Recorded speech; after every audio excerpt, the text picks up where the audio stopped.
Bonjour à tous, aujourd'hui j'ai une petite vidéo pour vous. Alors petite, je ne sais pas. J'ai une amie qui m'a dit que ce serait bien que je fasse plus de vidéos sur le gothique. Et il y a tout un tas de sujets sur le gothique que j'adorerais aborder avec vous sur la chaîne. Et je me suis dit, allez, on tente celui-là. Donc aujourd'hui je voulais vous faire une vidéo sur le Gothic Villain et ses variantes, ses variations on va dire, et son évolution entre guillemets. Alors, je sais pas si on peut parler d'évolution, enfin un petit peu, mais bref. Je voulais vous parler de ce sujet-là. Alors bien sûr, mon opinion est basée sur mes observations et mes lectures, sur le mémoire que j'ai fait en Master 2 littérature comparée sur les autrices modernes du gothique, donc Joyce Carol Oates, Daphne du Maurier, Susan Hill. Et donc je ne prétends pas avoir raison, ce ne sont que mes interprétations. Donc si vous n'êtes pas d'accord, ce n'est rien. Voilà, restons calmes. Voilà, donc restons calmes, ce n'est rien, on peut avoir d'autres opinions. J'espère que cette vidéo vous plaira du coup. Donc je vais faire référence à tout un tas d'ouvrages pendant ma présentation. Je vous les mettrai bien sûr tous en description. Donc dans les romans gothiques, souvent, entre guillemets, on a ce qu'on appelle un Gothic Villain, et je vais garder ce terme anglophone pendant toute la vidéo, qui a été défini par Joël Prignot dans son ouvrage Gothique et décadence, qui est génial, je vous le dis. C'est un personnage clé investi d'une fonction analogue à celle du lieu, inspirer la peur. Il servira de modèle aux générations ultérieures d'écrivains, donc celles que j'ai étudiées pour mon mémoire. Donc c'est un personnage qui entre dans 3 catégories différentes souvent. On a les créatures de la science, le revenant et le vampire. Et vous verrez qu'en fait c'est un peu plus compliqué que ça. Donc le Gothic Villain c'est souvent un homme riche, ou aristocratique, ou en tout cas qui a un rapport avec l'aristocratie. Donc ce qui ne rentre pas dans les créatures de la science et le revenant, hein, là c'est plus le vampire et d'autres formes d'hommes dont je vais vous parler après, puisque moi j'ajoute en fait j'ai ajouté dans mon mémoire les hommes qui sont strictement humains, en fait des hommes ordinaires, mais qui vont aussi devenir des Gothic Villains dans le roman dans lesquels ils apparaissent. Il y a une bataille épique de chats à côté de moi. Voilà, c'était important que vous assistiez à cette bataille, qui je l'espérais terminée, mais j'ai un doute. Donc si on reste sur cette espèce de triptyque premier, le Gothic Villain, c'est en gros la créature de Frankenstein, Mr. Hyde dans Dr. Jekyll et Mr. Hyde, Dracula dans Dracula, en tout cas, voilà, les hommes vampires, donc, mais l'homme vampire auquel on pense tout de suite c'est Dracula. Alors le revenant par contre je ne saurais absolument pas vous donner d'exemple, peut-être dans Melmoth the Wanderer de Mathurin, mais ça fait longtemps que j'ai lu ce livre, donc je préfère vous parler des livres dont je suis sûre. Mais voilà, du coup pour moi la plupart du temps le Gothic Villain c'est un homme humain qui n'est pas monstrueux, mais qui est monstrueux par ses actes en fait, par ce qu'il fait et par sa pensée aussi, par ce qu'il décide de faire. Donc souvent cet homme veut séduire une jeune femme, souvent innocente, souvent elle vient de perdre un parent, souvent elle a perdu son appui dans la vie en fait, et donc les autres personnages autour d'elle vont être incapables de l'aider, et donc elle va être à la merci de cet homme qui de plus bien sûr vit dans un lieu isolé, donc souvent dans un château, plus ou moins en ruine, plus ou moins en bon état. Bien sûr ce lieu reculé va créer une ambiance oppressante pour cette jeune femme qui va être isolée des autres et donc à la merci du Gothic Villain. Donc à l'origine, le premier roman gothique, ou en tout cas le premier roman qui est appelé gothique, c'est The Castle of Otranto de d'Horace Walpole, qui a été traduit par Le Château d'Otrante, où déjà on retrouve une forme de Gothic Villain, puisqu'on a Manfred, qui va à un moment donné dans le texte, alors oui, je tiens à le dire avant de continuer, je vais spoiler absolument tous les livres de cette vidéo, donc si vraiment vous tenez à avoir lu ces livres ou quoi, je vous mettrai à chaque fois bien sûr une petite bannière spoiler pour vous dire c'est le moment où je spoil, et puis vous avez la description avec tous les livres dedans. Donc voilà, je vous le dis, attention, spoiler. Mais je vais pas vous le dire à chaque fois, en fait il y aura la bannière le reste du temps. Parce que sinon je vais devoir vous le dire à chaque fois et ça va être chiant, donc voilà, bannière. Donc Manfred qui à un moment donné va tenter de répudier sa femme pour épouser une jeune femme plus jeune, et donc il y a une scène où il va se lancer à la poursuite de cette jeune femme pour tenter de la violer. Charmant, hein. Souvent les Gothic Villains sont charmants. Donc voilà, de là découlent d'autres grands Gothic Villains que vous connaissez, Dracula évidemment, hein, qui donc, comme je le disais, est un peu le représentant pour le Gothic Villain vampire. Il y en a d'autres, mais j'y viendrai plus tard. Qui lui en plus possède un côté bestial qui va angoisser d'autant plus la société victorienne qui est terrifiée par la régression, par la bestialité. Donc voilà, ça ça apporte un côté angoissant en plus. Et on a aussi, alors là je n'ai plus les livres, mais on a aussi les Gothic Villains qui se trouvent dans les romans d'Anne Radcliffe, par exemple dans The Mysteries of Udolpho, les mystères d'Udolphe, donc Signor Montoni je crois. Je n'ai pas lu les mystères d'Udolphe puisque j'ai lu The Romance of the Forest il y a un moment et j'étais trop intimidée par The Mysteries of Udolpho, donc voilà. Et bien sûr on a aussi, dans ces deux romans d'ailleurs, dans The Romance of the Forest et dans The Mysteries of Udolpho, une forme d'incarcération de l'héroïne, donc dans un lieu reculé encore une fois avec un Gothic Villain.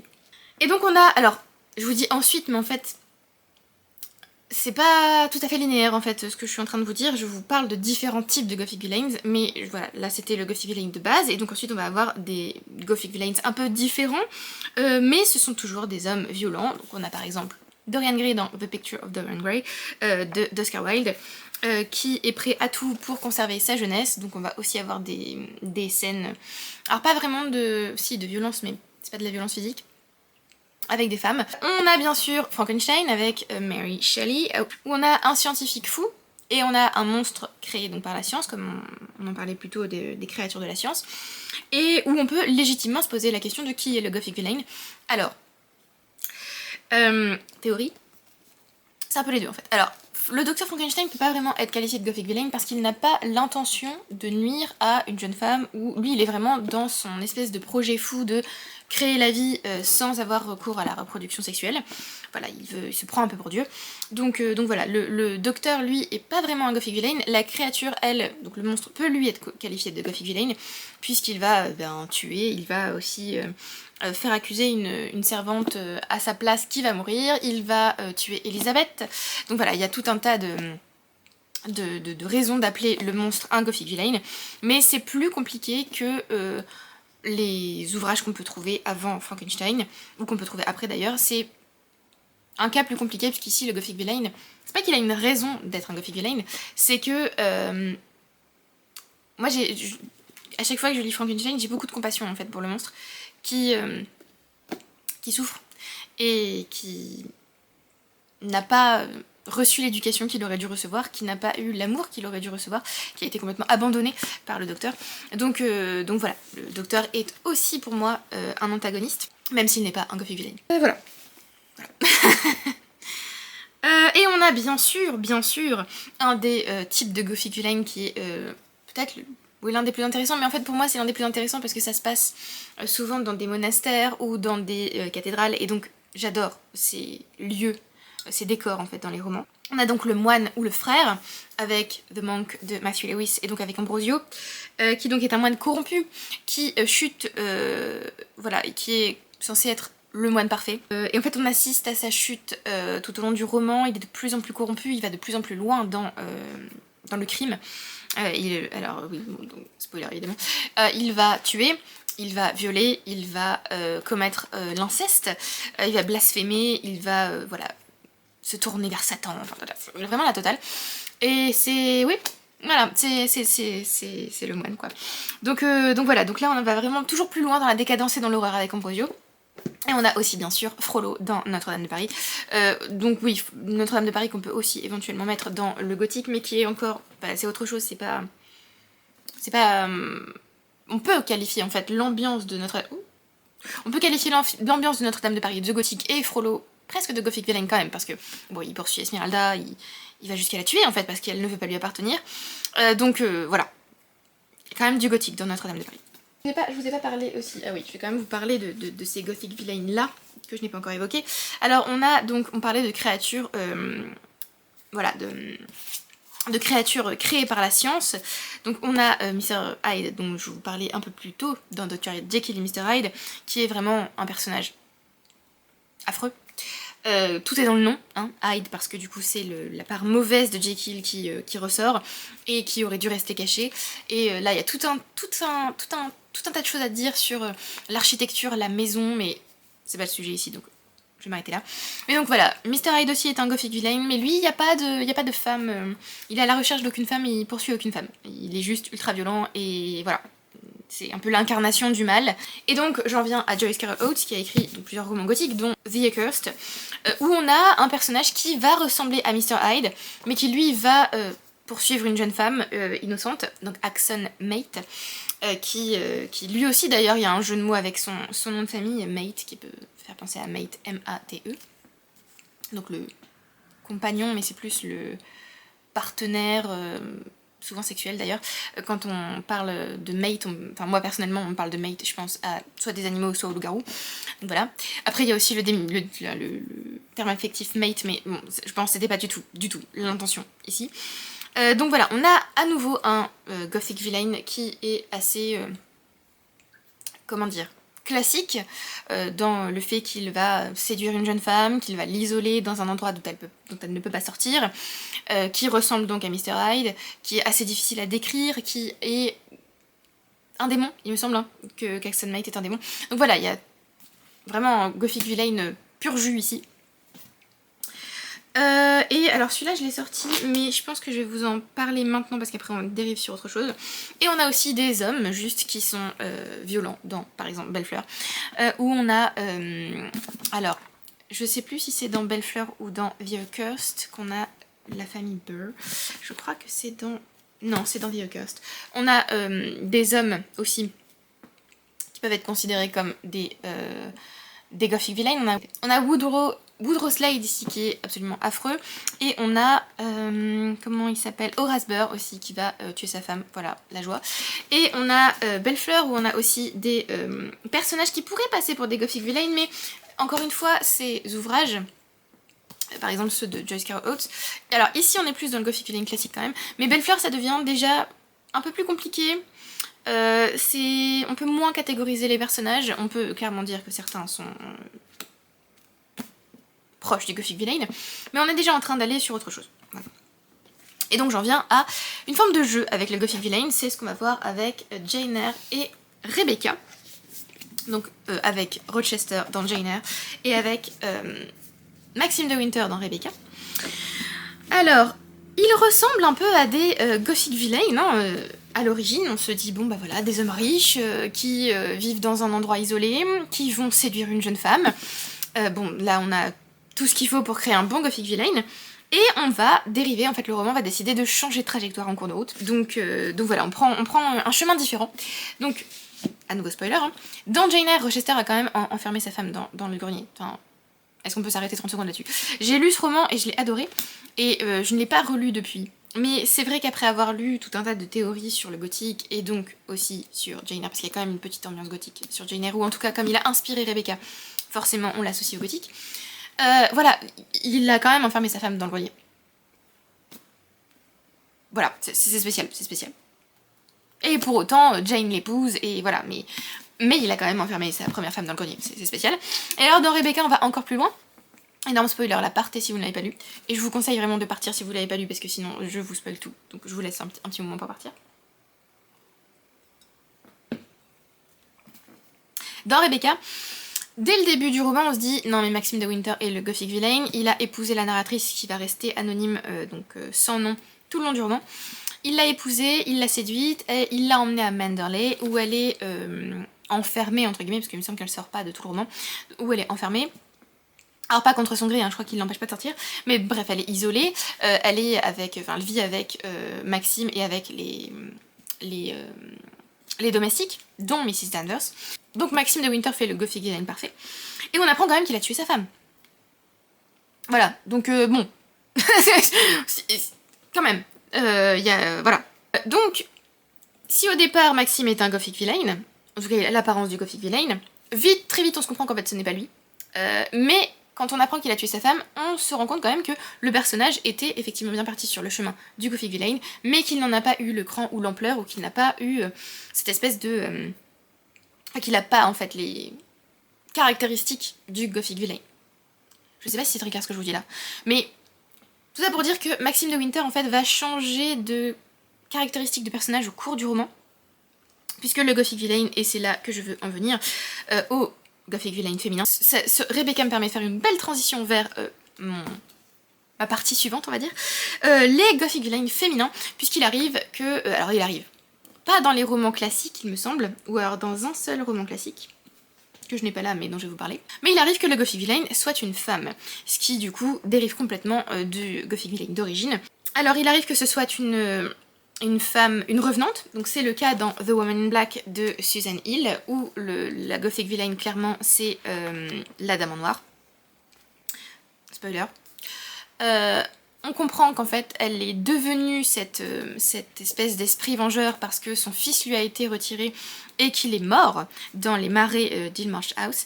Et donc elle va se venger sur d'autres hommes en fait, puisqu'elle considère que ce sont les hommes qui lui ont pris son fils.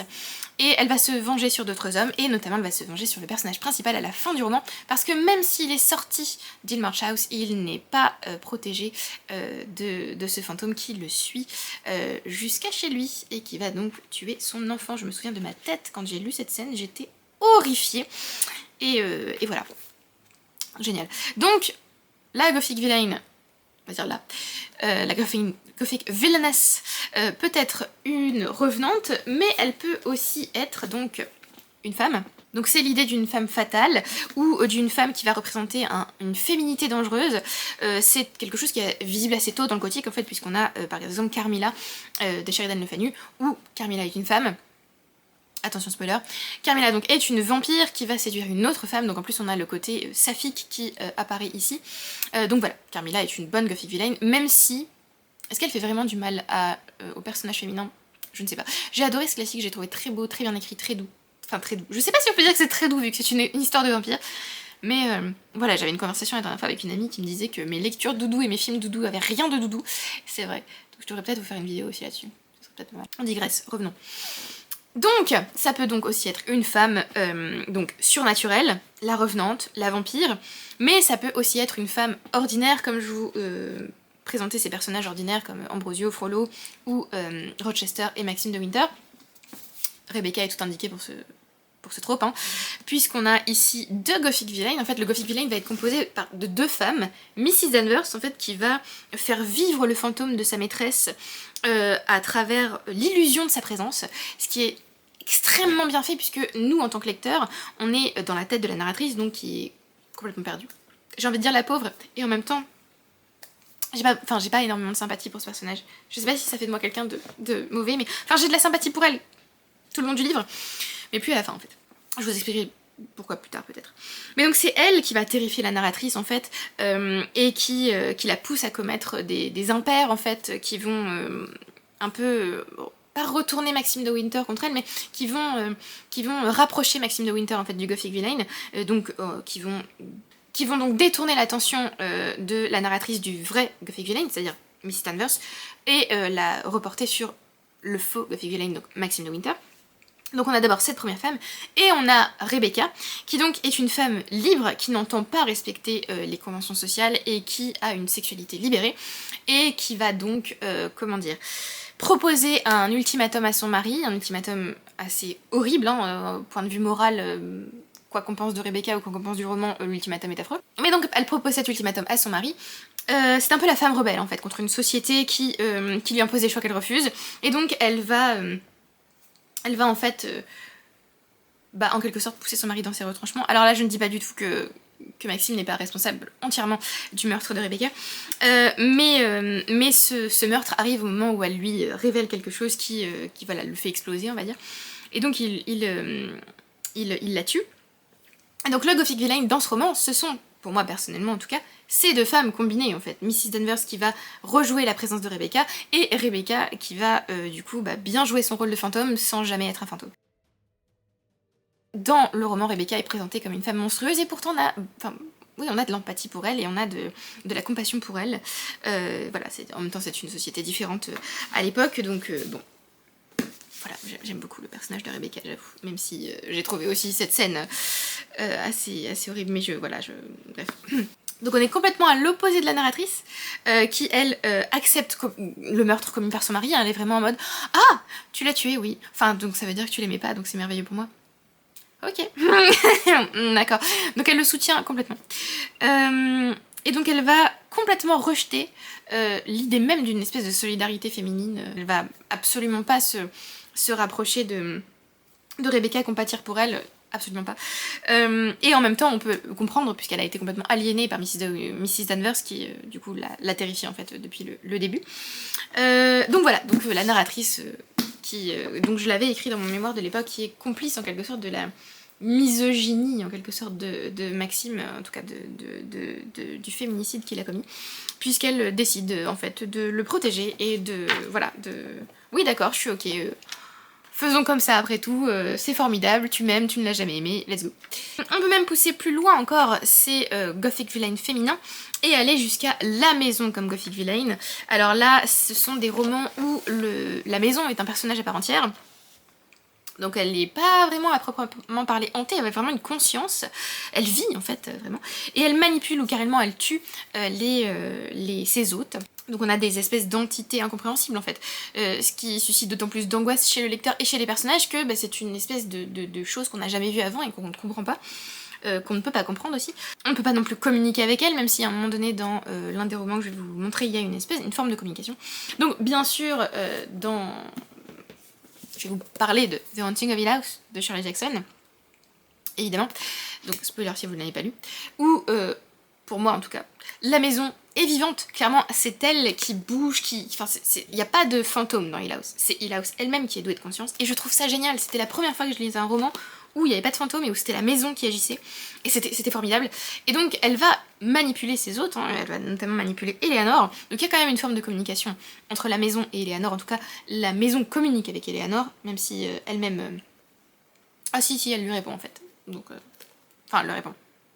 C'est pas une communication très claire, puisqu'en fait la maison va délivrer des messages à Eleanor à travers la maison, et elle va les découvrir avec d'autres personnages, et donc ils vont se demander est-ce que c'est pas elle qui est folle et qui écrit sur les murs, enfin voilà, on se pose toujours la question dans le roman de la sanité, entre guillemets, d'Eleanor. Mais du coup voilà, la maison qui manipule Eleanor et qui va à un moment donné... on a une scène où en fait elle assujettit complètement l'héroïne, je ne sais même pas la narratrice, le personnage principal en fait. Elle assujettit complètement son esprit, elle va prendre possession d'elle en quelque sorte, enfin, oui. Et donc Eleanor va devenir consciente, c'est très bizarre ce que je vais vous dire, mais c'est une scène du livre, elle va devenir consciente de la maison, c'est-à-dire que c'est comme si elle sentait le moindre grain de poussière, qu'elle voyait, enfin voilà, elle sent les planches, elle devient la maison en quelque sorte. C'était génial. Mais ça ne suffit pas, puisque même cette symbiose avec la maison ne suffira pas, puisque Eleanor peut finir par mourir. Et on se pose la question d'ailleurs, à la fin du roman, est-ce qu'elle se suicide? Est-ce que c'est un accident? Ou est-ce que c'est la maison qui la tue? On ne sait pas. Génial, ce roman, lisez-le, formidable. Et on a aussi La maison d'à côté d'Anne Rivers Siddons. Là encore, si vous ne l'avez pas lu, disparaissez, puisque je vais vous spoiler.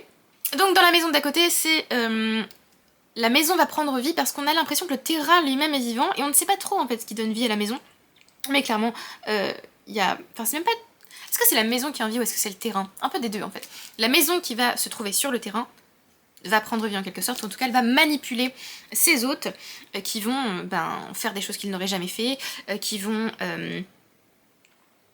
commettre des crimes, qui vont mourir de manière assez atroce aussi. Enfin voilà, c'est... On a tout un champ des possibles horrifiques. Donc voilà, je vous recommande aussi énormément ce livre, il est formidable. Et je parle trop visiblement, donc ma caméra me dit que je n'ai plus de batterie, non, que j'ai plus de mémoire, donc je reviens pour la fin de la vidéo. Je suis pas sûre d'être... Oula. Si, je suis droite, c'est bon. Alors j'ai une Mishka qui veut un câlin, donc je vais sans doute finir la vidéo. Mishka. Je sais plus où j'en étais. Si, je vous parlais des maisons personnages. Voilà. Donc je vous recommande fortement la lecture de ces livres, évidemment. Bien beau. Tu veux un câlin ou pas? Tu veux les cheveux ou pas? Ce chat ne sait pas ce qu'il veut. Donc aujourd'hui on a un mix de différents types de Gothic Villain, hein, puisqu'on a toujours des ouvrages gothiques qui paraissent aujourd'hui. Alors je vous ai fait un petit panel d'ouvrages gothiques, on va dire, que j'ai lus et dans lesquels on peut trouver des Gothic Villain. On a par exemple Mexican Gothic que je n'ai pas, où on a plutôt un Gothic Villain d'origine, plutôt celui qu'on avait déjà dans les...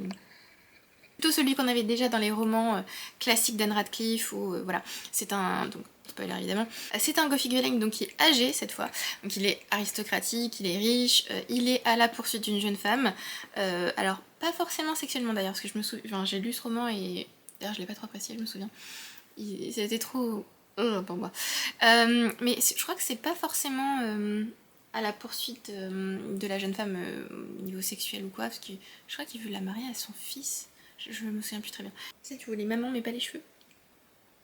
C'est rare mais ça arrive. Donc voilà, donc c'est plutôt un gothic villain d'origine, un gothic villain aristocratique, riche, voilà, qui... Alors il est donc à la poursuite d'une femme mais pas sexuellement, plutôt pour son fils. Il y a d'autres sous-textes dans ce roman, mais en tout cas c'est ce type de gothic villain. On a The Secret History et If We Were Villains, donc The Secret History de Donna Tartt, où on garde le côté aristocratique en supprimant le côté demoiselle en détresse. Donc on a toujours des gothic villains, puisque c'est quand même des romans, un roman gothique. Hein. En tout cas, on peut le classer dans le gothique très facilement. Mais on est en train de partir sur autre chose déjà. Et on a aussi bien sûr le côté Dark Academia. Pareil pour If We Were Villains, où là encore on a un côté gothic villain. Mais donc ici on a aussi la création de... Enfin, de création. Je sais pas si on peut dire que ces romans sont à l'origine de la création de cette esthétique, hein, peut-être The Secret History, mais pas If We Were Villains. On a ici la création d'une esthétique Dark Academia. Je pourrais aussi d'ailleurs vous faire une vidéo dessus si vous voulez. Encore une fois, je ne suis pas une experte, mais j'aime beaucoup cette esthétique, donc si vous voulez. Parce qu'en effet, dans le roman gothique, on n'a pas vraiment cette notion d'étude ou cette notion de... En fait, ici, si on veut lier gothique et Dark Academia, on va garder le côté vieille pierre, le côté institution, le côté assez riche et assez aristocratique quand même. Hein. Le côté aussi ambiance oppressante, voilà, le côté pas tout à fait libre, on va dire. Mais on va quand même ajouter le côté étude qui se trouve pas dans les romans gothiques, à part quand on est en présence de personnages scientifiques. Là, on a un côté étude, mais c'est... Voilà, c'est quand même autre chose. Dans le Dark Academia, on a vraiment le côté, ce sont des étudiants qui font souvent des études artistiques, littéraires, voilà, ce genre de choses.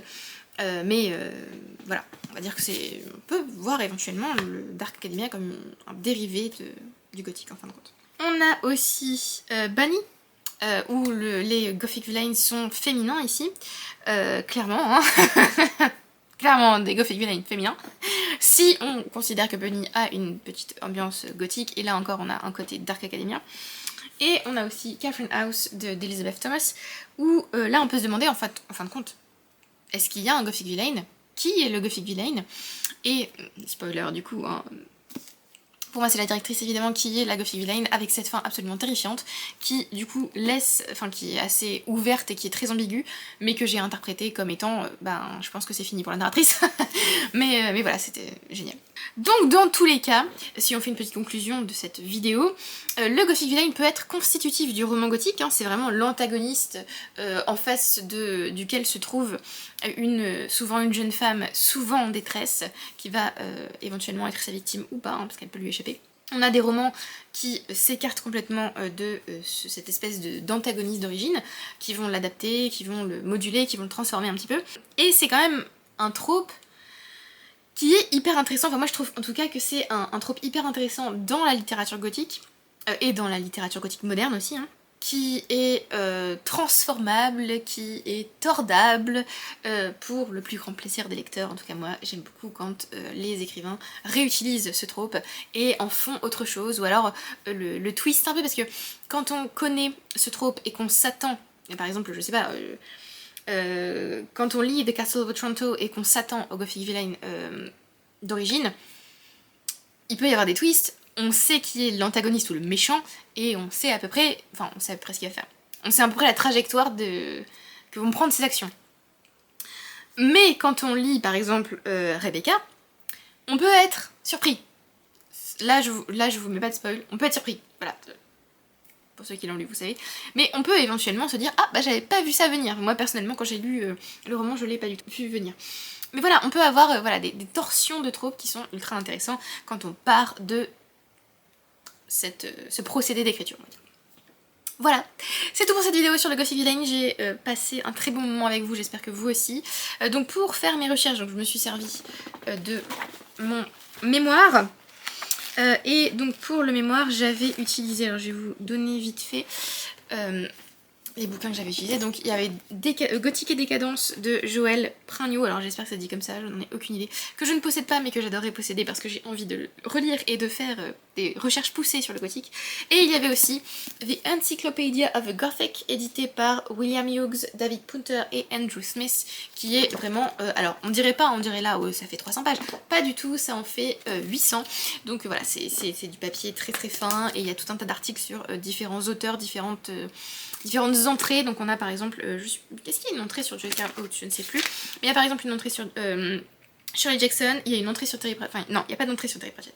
Il y a dans l'index se trouve Terry Pratchett, donc voilà. Il y a aussi une référence à Marcel Proust.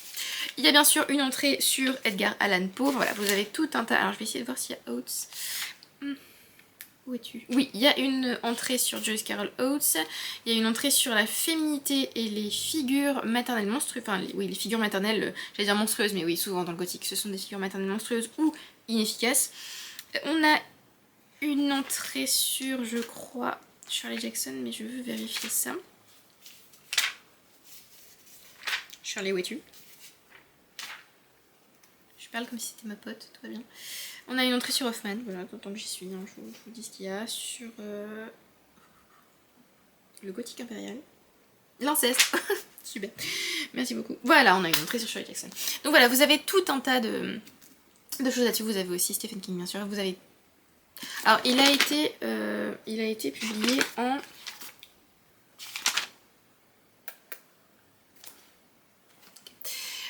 publié en 2016, donc en fait toutes les publications après 2016 ne sont pas dedans évidemment, donc vous n'avez pas de romans gothiques contemporains, mais vous avez des romans gothiques modernes quand même, donc voilà, top. Est-ce que j'ai utilisé autre chose à part les romans dont je vous ai parlé? Donc j'espère que ça vous aura, je n'arrive plus à parler. J'espère que cette vidéo vous aura intéressé, j'espère, n'hésitez pas en fait si vous avez envie de discuter de ça en commentaire, c'est le moment. Bien sûr toujours dans le respect des opinions des autres, s'il vous plaît. Et voilà, j'espère que vous avez passé un bon moment, je l'ai déjà dit 3 fois, mais c'est pas grave. Merci à ceux qui aiment, qui commentent et qui s'abonnent, et je vous retrouve bientôt pour une prochaine vidéo. Bye!